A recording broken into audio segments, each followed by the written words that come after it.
আম্মা জান আয়েশা ডাক দিয়া কয়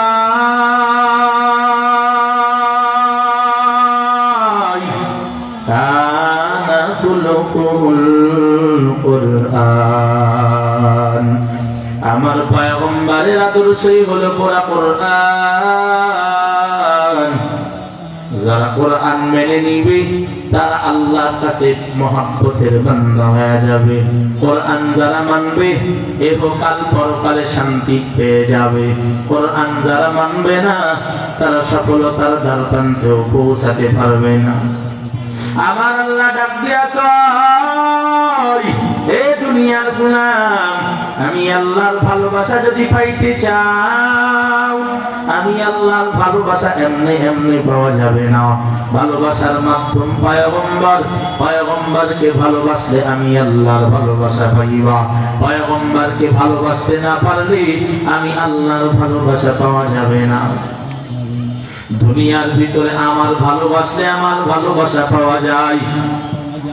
এরে আল্লাহর গোলাম, দুনিয়ার ভালোবাসা আমার নিজের সাথে সম্পৃক্ত, আবার আর একটা সম্পৃক্ত আছে। যদি আমার সন্তানকে কেউ ভালোবাসে তাহলে সে আমার ভালোবাসার মানুষ হয়। এরে নবীর উম্মতের দল,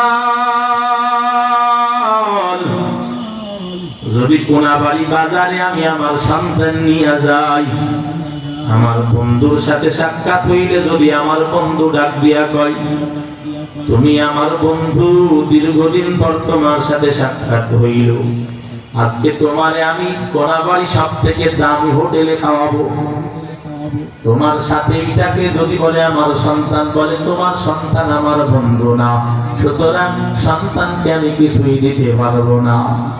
এরে আল্লাহর গোলাম, কখনো বাবার ভালোবাসা অর্জন হবে না।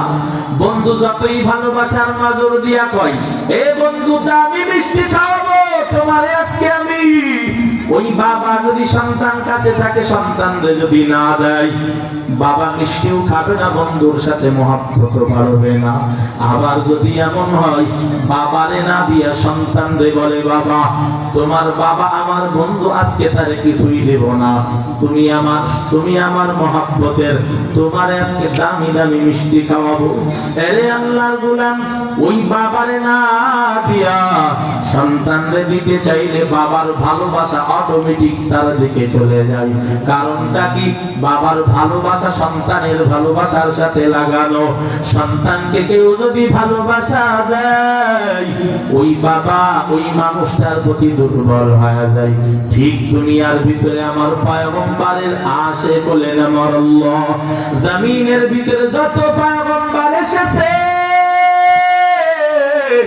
সব পয়গম্বর আমার আল্লাহর জন্য পাগল, আর আমার পয়গম্বরের জন্য আমার আল্লাহ কয়, ও দুনিয়ার মানুষ, আমার হাবিবুল্লাহ কেমন আমার পছন্দের, সব পয়গম্বর আমি আল্লাহর পাগল, আর আমি আল্লাহ আমার হাবিবুল্লাহর জন্য পাগল। এই মায়ার নবীর ব্যাপারে আমার আল্লাহ কয়, যেই মানুষ আমার নবীর মহব্বত করবে, আমি আল্লাহর ভালোবাসা চাওয়া লাগবে না, অটোমেটিক সে পেয়ে যাবে। সাহাবায়ে কেরাম আল্লাহর ভালোবাসা অর্জন করার জন্য আল্লাহর নবীর সাহাবীরা নবীর কাজ এমন করেছে, আল্লাহর পয়গম্বর একটা কথা বলতে দেরি হইছে, সাহাবায়ে কেরাম মানতে একটু দেরি করেন নাই। আল্লাহ কালামে কয় সামি'না ওয়া আতা'না, সাহাবায়ে কেরাম শুনতে সঙ্গে সঙ্গে মেনে নিয়েছেন। এরে নবীর উম্মতের দল, সাহাবায়ে কেরাম কেমন নবীর মানছে? নবীর আপন চাচা হযরতে আব্বাস রাদিয়াল্লাহু তাআলা আনহু, নবীজির বাপ চাচাদের ইতিহাসে পাওয়া যায়, তারিখের কিতাবের মধ্যে পাওয়া যায়। আল্লাহর নবীর আব্বা জানেরা ছিলেন 10 ভাই, 10 ভাইয়ের এক ভাই ছিলেন নবীজির পিতা আব্দুল্লাহ সবার ছোট, আর একজন বড় সন্তানের নাম হারিস ইবনে আব্দুল্লাহ, আব্দুল মুত্তালিব। আর এক চাচার নাম হযরতে আমির হামজা, আর এক চাচার নাম হযরতে আব্বাস। আবু লাহাব নবীর আপন চাচা, তবে আবু জাহাল নবীর আপন চাচা না। এই আব্বাস রাদিয়াল্লাহু আনহু নবীর আপন কলিজার চাচা। আল্লাহর নবী একদিন মসজিদে নববীর ভিতরে বয়ান শুরু করেছে। হঠাৎ কইরা নবীর বয়ান শোনার জন্য হযরতে আব্বাস রাদিয়াল্লাহু আনহু ঘর থেকে বাহির হইয়া হযরতে আব্বাস নবীর বয়ান শোনার জন্য মসজিদের দিকে যায়।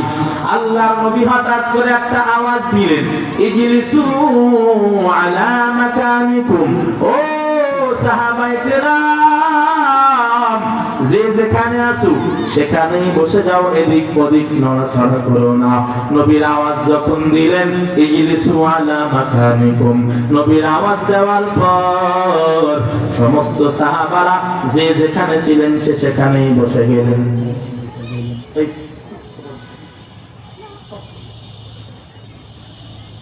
যে যেখানে আসো সেখানেই বসে যাও। আল্লাহর নবীর আওয়াজ, নবীর চাচা হযরতে আব্বাস রাদিয়াল্লাহু আনহু বয়ান শোনার জন্য মসজিদে নববীর কাছাকাছি চলে আসছে। হঠাৎ করে নবীর মৃদু আওয়াজ হযরতে আব্বাসের কর্ণকুহরে পৌঁছে গেলেন। আব্বাস রাদিয়াল্লাহু আনহু এক কদম সামনে যান না, কারণ হযরতে আব্বাস নবীর কেমন আশিক, নবীর ইতাআত কেমন করেছে। নবীর আওয়াজ পাওয়ার সাথে সাথে হযরতে আব্বাস মদিনার উত্তপ্ত বালুর উপরে বসে গেছেন। আল্লাহর নবী বয়ান শেষ করেছেন। বয়ান শেষ করার পর আল্লাহর নবীর বয়ান শেষ কইরা মসজিদে নববীর থেকে যখন বাহির হইয়া নজর করে দেখে হযরতে আব্বাস রাদিয়াল্লাহু আনহু মদিনা উত্তপ্ত বালুর উপরে দুপুরের বেলা বইসা আছে।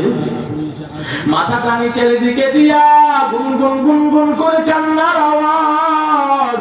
আল্লাহর নবী আয়েশা মাথায় হাত দিয়া নবীর চাচাকে ডাক দিলেন, চাচা আপনি মসজিদে নববীতে কি জায়গা পান নাই, কেন বাহিরে বসা? হযরতে আব্বাস রাদিয়াল্লাহু আনহু কান্না কণ্ঠে ডাক দিয়া কয়, ও মুহাম্মদ, তুমি আমার পয়গম্বর, আমি যখন তোমার বয়ান শোনার জন্য আমি ঘর থেকে বাহির হইয়া এ পর্যন্ত আসলাম, হঠাৎ কইরা তোমার কণ্ঠের আওয়াজ আমার কর্ণকুহরে পৌঁছায় গেল। আমি ওই সময় ভাবলাম কদম যদি আমি সামনে যাই আমার পয়গম্বরের কথা খেলাফ হয়ে যাবে। নবী বলছেন যেখানে আসো বসে যাও। ও আমার ভাতিজা, আমি তো তোমারে ভাতিজার নজরে দেখি না, আমি তো তোমারে আমার নবীর নজরে দেখি।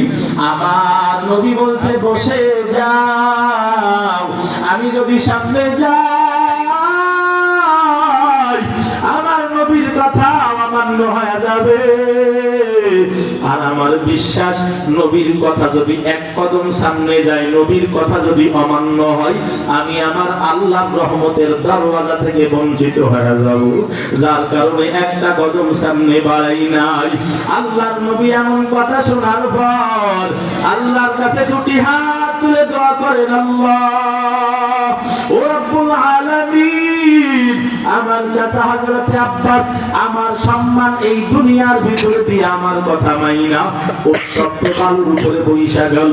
ও আল্লাহ, আপনার কাছে আমার চাচা আব্দুল্লাহ হযরতে আব্বাসের জন্য আমি দোয়া করি। ও আল্লাহ, আমারে যেমন আমার চাচা সম্মান দিল, আমার চাচা হযরতে আব্বাস রে দুনিয়া এবং আখিরাতে আপনি সম্মানী বানায় দেন। বলেন সুবহানাল্লাহ। এটাই আল্লাহর গোলাম নবীর ইতাআতের দ্বারা দুনিয়া এবং আখিরাতে সম্মানিত হয়েছেন সাহাবায়ে কেরাম। নবীজির গর্দান কাটার জন্য হযরতে ওমর দৌড়ায়, আল্লাহর নবীর গর্দান কাটার জন্য যায়। যে ওমর আমার নবীর টাটকা বিরোধী একজন মানুষ ছিল, ওমর রাদিয়াল্লাহু তাআলা নবীর গর্দান কাটার জন্য যখন যান, প্রথমে আল্লাহ হেদায়েতের মালা গলায় পরায়া দিলেন। ওমর রাদিয়াল্লাহু তাআলা যেই তরবারি দিয়া নবীর গর্দান কাটার জন্য রওনা, হেদায়েতের মালা গলায় পরার পর হযরতে ওমর এখন তরবারি উল্টা পিঠ হাতে নিয়া পয়গম্বরের কাছে হাজির হয়ে যায়। নবীর কাছে হাজির হইয়া তরবারি নবীর কদমের পাশে রাইখা দেয়। ডাক দিয়া কয়, পয়গম্বর, আমি যাচ্ছিলাম আপনার গর্দান কাটার জন্য। ও পয়গম্বর, আমি বুঝতে পারছি আল্লাহ পাক আমারে হেদায়েত দান করেছে। ও নবী, যেই তরবারি দিয়ে আপনার গর্দান ফেলানোর জন্য আসছিলাম, ও পয়গম্বর, ওই তরবারি আপনার কদমে আমি রেখে দিলাম। আমি ওমরকে যদি আপনার মনে চাই, ওমর, আমি আমার গর্দানটা সামনে পাঠিয়ে দিলাম। ও পয়গম্বর, আমার গর্দানটা আপনি ইচ্ছা করলে ফেলায় দেন, আমার কোনো আপনার প্রতি কোনো কথাই থাকবে না। পয়গম্বর, ইচ্ছা হইলে আপনি আমার কালিমা পড়ান, নচেত গর্দান ফেলে দেন। এরে আল্লাহর গোলাম ওমর এমন মানুষই নবীর হাতে কালিমা পড়িয়া হইছে, যেই ওমরের ব্যাপারে নবী বলেছেন, আনা খাতামুন নাবিয়্যিনা লা নাবিয়্যা বাদি, লাউ কানা বাদি নাবিয়্যুন লাকানা উমর। আমার পরে যদি আল্লাহ কাউকে নবুয়ত দিতেন, সেই ব্যক্তিটা হলো উমর। এই মানুষটাকে আল্লাহ এমন হেদায়েত দান করেছে যে উমরকে আল্লাহ 2 নম্বরে জান্নাতের সুসংবাদ দিয়েছেন। নবীর আদর্শ যারা মেনেছেন, দুনিয়াতেও লাভবান হয়েছেন, পরপরেও হয়েছেন। এরে আল্লাহর গোলাম, এজন্য আমরা যদি নবীর আদর্শ ফলো করতে পারি, দুনিয়ায়ও লাভ হবে, আখিরাতেও লাভ হয়ে যাবে। আল্লাহ তাআলা আমাদেরকে মহব্বতের নজর দিবে, জীবনের সব গুনাহ মাফ করে দিবে যদি আল্লাহর নবীর ইতাআত করতে পারি। এরে আল্লাহর গোলাম, এজন্য আল্লাহর নবীর আদর্শ ফলো করার জন্য তৈয়ার আছে কি নাই? কি আছি না আমরা? ইনশাআল্লাহ আল্লাহ আমাদের কবুল করেন। ওয়া আখির দাওয়ানা আলহামদুলিল্লাহি রাব্বিল আলামিন। আসলে